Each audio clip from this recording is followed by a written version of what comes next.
in relationships, outside of relationships, we all have to work quite hard at not letting the walls come up, because to your point about, how do you define or create a sense of self or an identity as a single person, I do think, the answer is people. And even so, if we don't have a romantic partner and we don't have that kind of sort of tribe, if you like, I do think we need another tribe.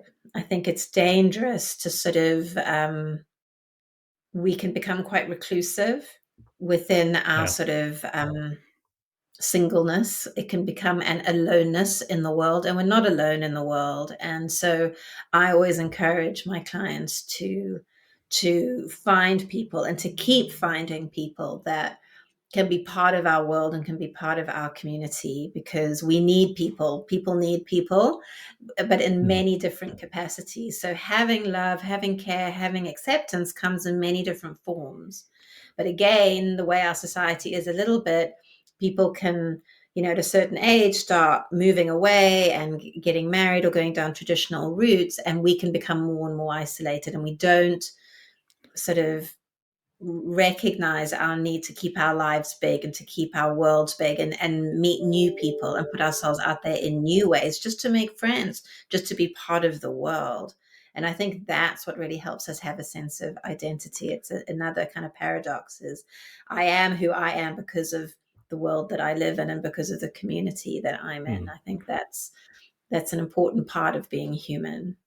Because it's probably something I'm experiencing now, that a lot of my friends of like my age, sort of 35 to 40 plus, they're at that stage where, they are getting married, or they've maybe settled with somebody that's maybe not right for them, but they feel it's the way to be done.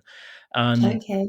Mm. you start moving away from people, because we live in this Mm. online world where most of the time it's Mm. you only get a message on social media on your birthday. You barely speak to that Right. person the whole year round.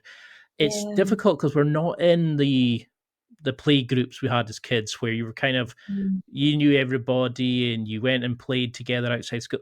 Now as adults, work comes in, the you don't have to go and do things, so you can become Yeah. reclusive. And I've definitely noticed that myself, where I've kind of lost touch with a lot of friends, and it's difficult to then go and find like a meetup group, for Mm. example. Like, I like archery, I like this, I like that, and it's yeah, okay, go do it. And people are like, oh no, no, and they'll sit and watch TV. And I think it's Yeah. difficult in today's society to find your tribe.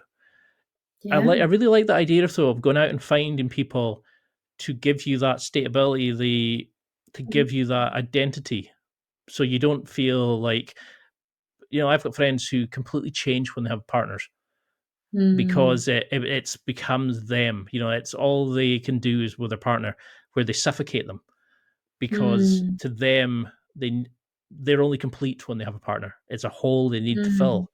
And I find that quite funny, that you won't hear from that person for 6 months till they split up, and then suddenly they want to come Yeah. back, because they can't be on their own, they can't take the time to Mm. regress and just learn from it.